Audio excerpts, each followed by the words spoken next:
क्रिस्त में मेरे प्यारे भाई और बहनों, आज के मनन चिंतन के लिए हम लेंगे संत मार्कुस का सुसमाचार अध्याय 6 पद संख्याएं 53 से 56 तक।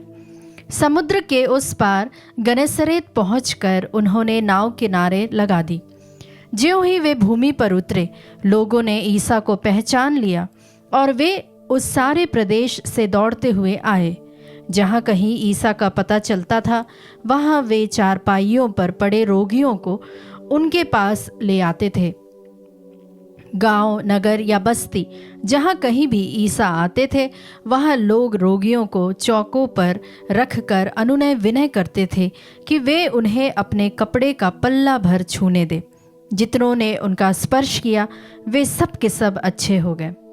क्रिस्त में मेरे प्यारे भाई और बहनों, आज का मनन चिंतन उन लोगों के लिए विशेष रूप से है जिन लोगों का कहना है कि हमारी प्रार्थनाएं अक्सर सुनी नहीं जाती है या फिर हमें चंगाई नहीं मिलती है।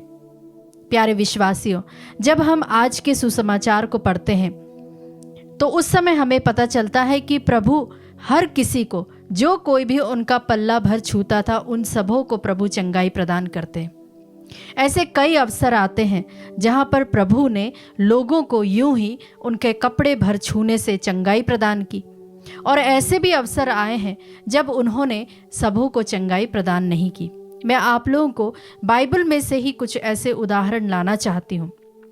जैसे कि हम पढ़ते हैं संत लूकस का सुसमाचार अध्याय 4 पद संख्या 40 में, जहाँ पर प्रभु का वचन कहता है कि सूरज डूबने के बाद सब लोग नाना प्रकार की बीमारियों से पीड़ित अपने यहाँ के रोगियों को ईसा के पास ले आए।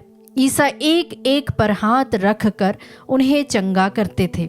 जी हाँ प्यारे विश्वासियों, वो हर एक को चंगाई प्रदान कर रहे थे।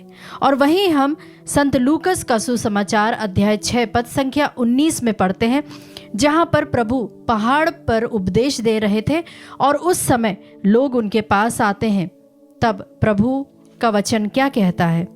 संत लूकस का सुसमाचार अध्याय 6 पद संख्या 19 इस प्रकार कहता है, सभी लोग ईसा को स्पर्श करने का प्रयत्न कर रहे थे क्योंकि उनसे शक्ति निकलती थी और सबको चंगा करती थी।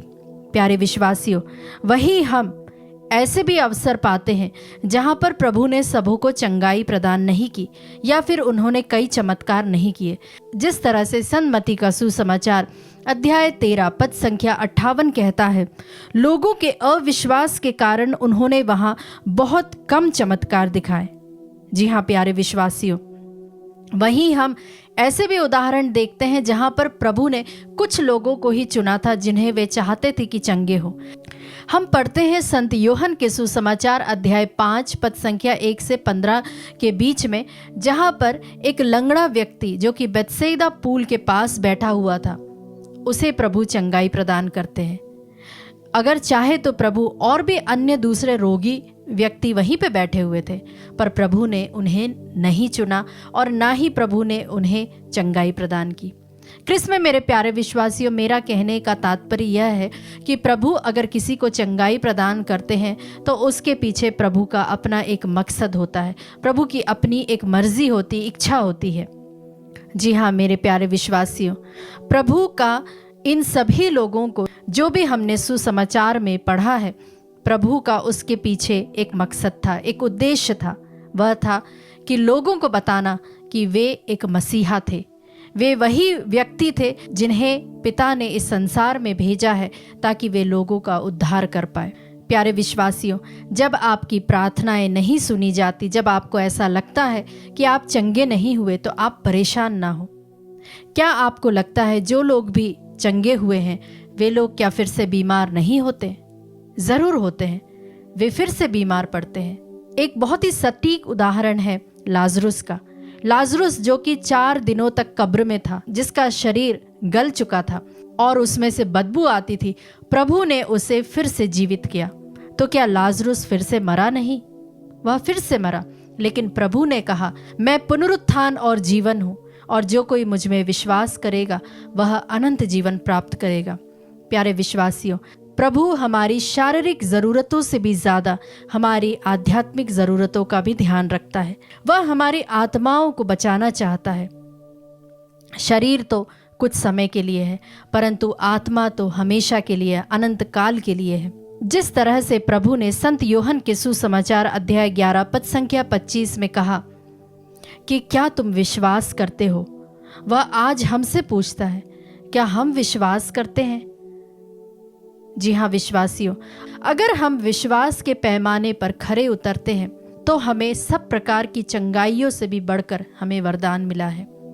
आइए विश्वासियों, इस वक्त हम विशेष रूप से इस मतलब के लिए प्रार्थना करें कि प्रभु हमें वह विश्वास प्रदान करे कि हम उस पर सिर्फ तब ही विश्वास ना करें जब हमारी प्रार्थनाओं की सुनवाई होती है, परंतु हम ऐसे भी वक्त में प्रभु पर विश्वास करें जब हमारी प्रार्थनाओं का उत्तर अतिशीघ्र नहीं आता है, या फिर हमें कोई विशेष वरदान प्राप्त नहीं होता, या फिर हमें चंगाई नहीं मिलती है। आइए विश्वासियों, इस मतलब के लिए प्रार्थना करते हुए हम नित्य आराधना में योग्य रीति से भाग लें। आमीन।